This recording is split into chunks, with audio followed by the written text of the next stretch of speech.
আগে হাসিবুল সাহেবের একটা কল দিয়ে নয় দেখি।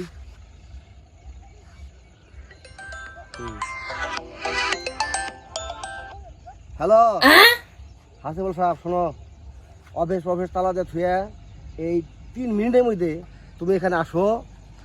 হ্যাঁ, কারণ হলো অফিসের ভিতরে অফিসিয়াল কথা বলা যাবে না, কারণ এই যে আমরা শখের মধ্যে শুধু প্রাইভেট কথা তুমি আর আমি এই দুজনের কথা কম। হ্যাঁ রাখি, তাড়াতাড়ি আসো। আমারে তো বললো যে পার্সোনাল কথা চোখের মধ্যে যে দেখিছে কি পার্সোনাল কথা। স্যার এত ইমার্জেন্সি ডাকলেন তো চোখের মধ্যে কি সমস্যা? কোনো সমস্যা খুইলা কোন? সমস্যা বিরাট, আর বইলো না। শোনো, অফিসিয়াল কাজ অফিসে বলা যাবে না, চোখের মধ্যে নিলিবিলি কেউ শুনবে না। কারণ আচ্ছা আজ কারেন্ট জ্বালে সব কয় ঘন্টা তাই কম? 2.5 ঘন্টা। হাই করছো কি তুমি? 2.5 ঘন্টা কারেন্ট জ্বালে চোখে? এখানে 1.5 ঘন্টা কারেন্ট চলে হাসপাতাল দিনে লইতে মাই শুধু মারবো।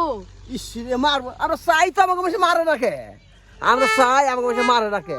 তোমার বইলে দিলাম এই 1.5 ঘন্টা মাসে এই সারাদিন আমাদের বিদ্যুৎ জানি খরচ না হয়। শোনো, আর বিশেষ করে এই যে মুসলমানে আজান দেয় না মসজিদে, যখন আজান দেয় তখন জানি বিদ্যুৎ থাকেই না। যা করে দুইজন মিলে আমরা গুইতা খামই।